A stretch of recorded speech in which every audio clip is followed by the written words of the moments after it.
आओ राजे गले लग जाओ. वातावरण स्तब्ध झालं. समुद्र खळाळला. नियती थांबली. चित्रगुप्ताची लेखणी बंद पडली. काय घडणार आता हे फक्त आणि फक्त ब्रह्मदेवालाच माहिती. पण घडलं पाहिजे. तेव्हा इतिहासाकडे काहीतरी घडलं पाहिजे. घडलं. अफजल खानाने आलिंगन दिलं. राजा आलिंगनात. सिंहाचा चाबडा तो आणि तिच्या चाबड्यामध्ये राजे. सौभाग्य, स्वराज्य, मुलगा, पती, स्वराज्याचा भाग्यविधाता. एकदम आलिंगन दिलं. गुदमरले राजे. कटार निघाले. गुसतली राजाच्या पाठीत.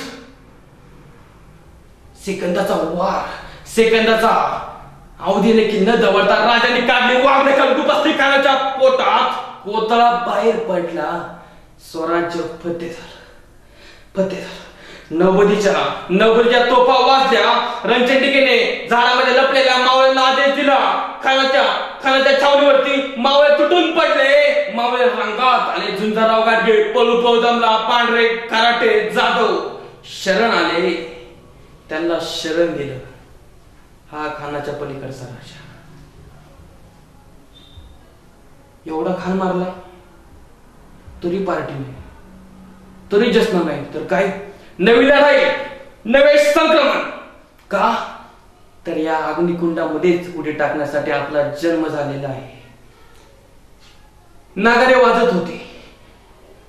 टोल ताशे वाजत होते. तोफा कडाडल्या. ऐन मध्यरात्री राजे नवे शिलांगणास निघाले.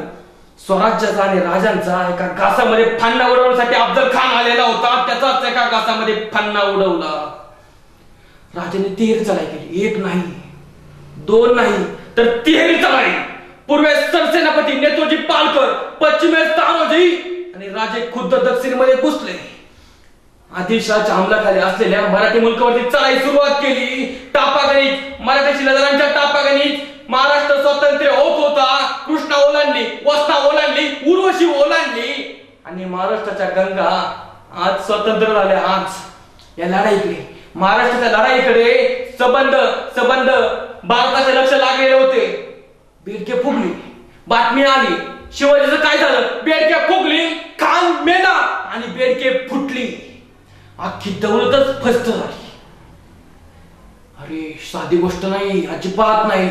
याच खानानं औरंगजेबाला पालता बैतूड केली. राजांना अवघ्या फक्त एका फटक्यामध्ये त्याचा फन्ना उडवला. थक्क झाला राजांचं कर्तृत्व पाहून सबंध वारत. राजांनी थेट प्रतापगडापासून पालागडापर्यंतचा आणि पन्हाळगडापासून ते विशाळगडापर्यंत पट्टा घेतला. नेतोजीने म्हणजे हैराण करून टाकलं. इतकं लुटलं विजापूर. बातम्या आल्या. आता या नेतोजी आपल्या जिवंत सोडत नाही. बस आता विजापूर काबीज करणारच. पन्हाळा सर झाला. रणवाऱ्याची जात आमची, वारस आम्ही विजयाचे. कोण रोखणाऱ्या वादळाला? राजांचे सामर्थ्य म्हणजे सैन्याचे सामर्थ्य आणि अखंड अशा त्या अरबी समुद्राचे सामर्थ्य एकत्र झालेले होते. वाऱ्याचा वेग आणि राजांचा वेग एकच होता.